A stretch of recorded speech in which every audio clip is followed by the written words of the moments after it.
এগুলো সরকারের পৃষ্ঠপোষকতা হচ্ছে দুর্নীতি।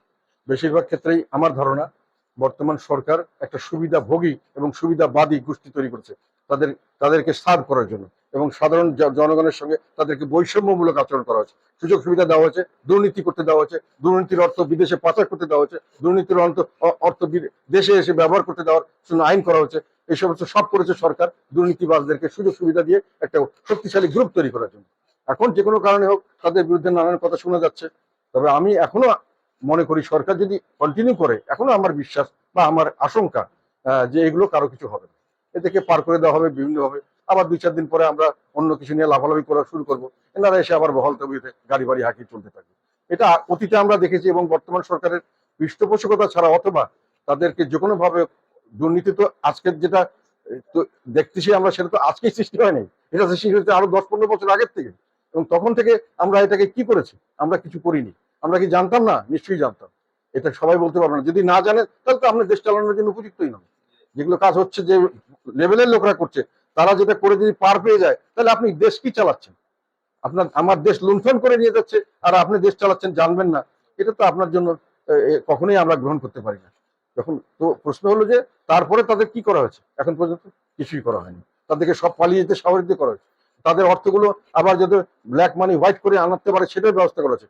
তাদের বিদেশি পাচার করা অর্থ যাতে ব্যাংকে আনতে পারে তার জন্য অফশোর ব্যাংকিং সিস্টেম করা হয়েছে। সব দায় মুক্তি দেওয়া হচ্ছে। তাদেরকে প্রশ্নও করা হবে না এই টাকা কোথা থেকে নিচ থেকে পাইছে।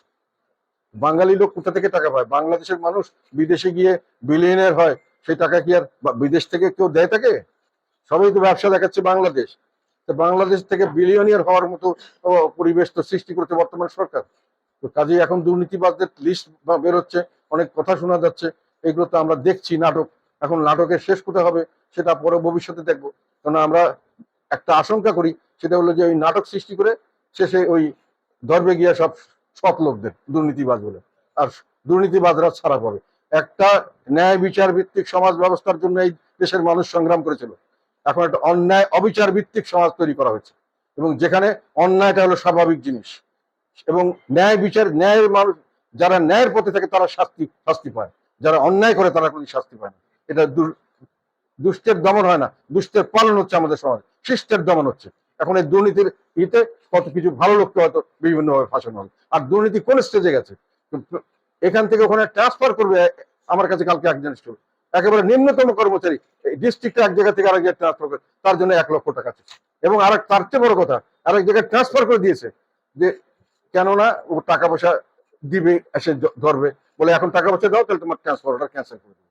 তো প্রতিটি লেভেলে তো মানুষের ঘুষ খাচ্ছে, এবং প্রতিটি লেভেলে ঘুষ খাওয়াগুলোকে সরকার দেখে শুনে বুঝে এগুলোকে অ্যাকসেপ্ট করছেন। কেন? যে এই লোকগুলি আমার লাঠিয়াল বাহিনী হবে, এই লোকগুলি টাকা পয়সা অর্থ দিয়ে আমাকে প্রোটেক্ট করবেন।